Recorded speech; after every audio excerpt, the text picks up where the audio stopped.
Alright, so week 2. Unfortunately, I didn't get nearly as much work done this week as I would have liked to, mainly because the 2 days that I normally work in the game, I was bedridden with a migraine, which sucked. I'm not gonna not gonna sugarcoat it, but thankfully, I was still able to get a little bit of work done here and there, just in between my college courses. So it's lots of small changes this week that hopefully will improve the game quality overall, and not really the big changes I wanted to, but hey, this is life, you know?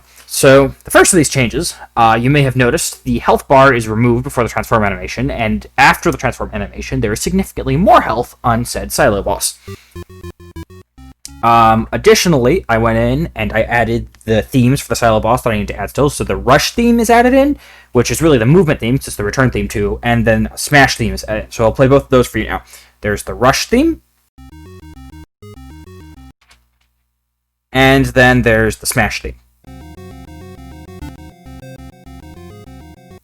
In addition to that, there were some small AI changes with the boss. So previously, when the boss would try to hit you with a smash attack, it would kind of do this little dance up and down, because it would try to get you within range of that smash attack, and then it could never do it, right? So it would go up, oh, I'm too high, go low, oh, I'm too low, go up.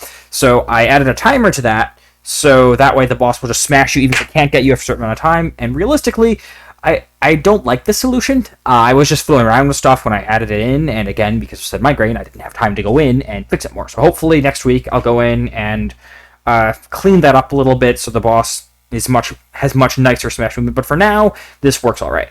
Additionally, I discovered this lovely little thing in Godot called the Audio tab. And I had known I knew about it before, but I hadn't really messed with it very much, so I decided to fiddle around with it and see what I can make it do.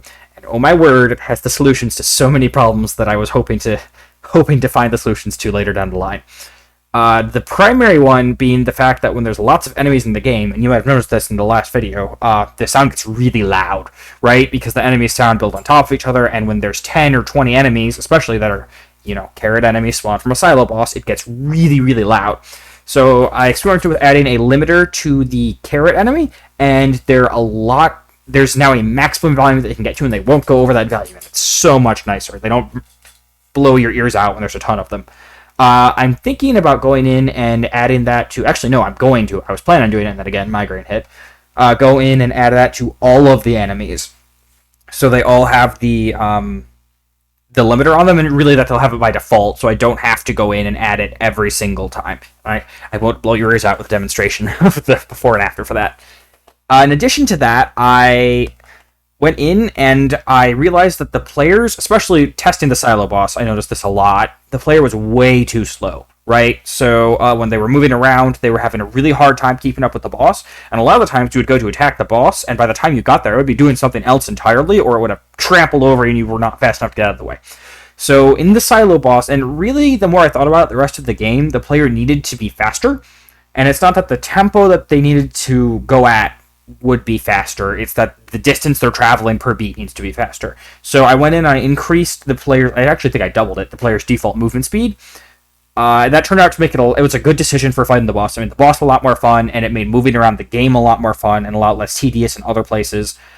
A side effect of that, though, was that the lurkers got a little bit nerfed, because normally the player doesn't just travel the distance that they move, it's more akin to hopping in the game, and then it checks if there's a body to collide with.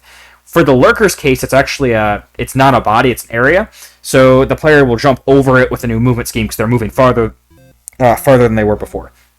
So I don't really know how I feel about that yet. I'll have to go in and see if it's something that I want. And I think it might be a good thing, because then they have to be kind of cautious. Is it safe for me to move towards this lurker? And then if they're in a heated moment with a lot of enemies going after them, maybe they could say, oh, there's a lurker up here, I can jump over it and enemies will follow me through. So something worth playtesting. Again, I unfortunately did not have a lot of time to test things this week because migraines suck. But yeah, that was the gist of it. Next week, I think I'm going to go in and obviously get the polish up on the silo boss that I really didn't get to do this week. And then also, I really want to add the final zone where they're going to fight the silo boss in. And after that, I think I'm going to start working on the statue motif for the major scale zone or the bunny zone. And after that, I can get working on the Mixolydian zone, which will be birds. But I haven't got... It's a little bit of ways off yet. We still have to get that statue enemies down. But yeah, until next week.